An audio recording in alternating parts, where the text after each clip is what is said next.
ನಾವು 3 ತಿಂಗಳು ಊರಾಗಿಲ್ದಾಗ ನಮ್ಮ ಗೌಡ್ರು ಲೆಕ್ಕ ಮಾಡ್ಕೊಂಡ್ ಬರೋಪ್ಪ ಕಾರ್ ಗಾಡಿ ತಂದಿದ್ದೀನಿ ಲೆಕ್ಕ ಬರ್ಲಿಟ್ಟಿಲ್ಲ ಅಂತ ಹೇಳಿ ಊರಿಗೆ ಕಳ್ಸಿದ್ದ 3 ತಿಂಗಳ ಆಟೋ ಸಾಲೆ ಬರ್ಕೊಂಡು ಏನೋ ಮೂರ್ ಮಳ ಹಾಸ್ಕೊಂಡು ನಿಂತಿಲ್ವ ಇದೇನೀಗ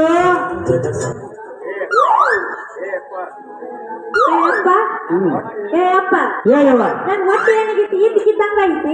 ಈಗಿದ್ದಂಗ ಏನಂತ ತೋನಿನ್ ಅವನ ನಾ ಹಿಂಗ ಬಿಟ್ನೆ ಅಂತ ಹೇಳಿಲ್ಲ ಇನ್ನು 3 ತಿಂಗಳ ಇನ್ನು 3 ಮಾತು ಸಿಗುತ್ತದ ನಾನ ಬಡ ಬಡ ಡಾಕ್ಟರ್ನ ಕರ್ಕೊಂಬಂದ ಹುಡುಗಿನ ಏನಾಗ ಮಾಡ್ಕೋಬೇಕ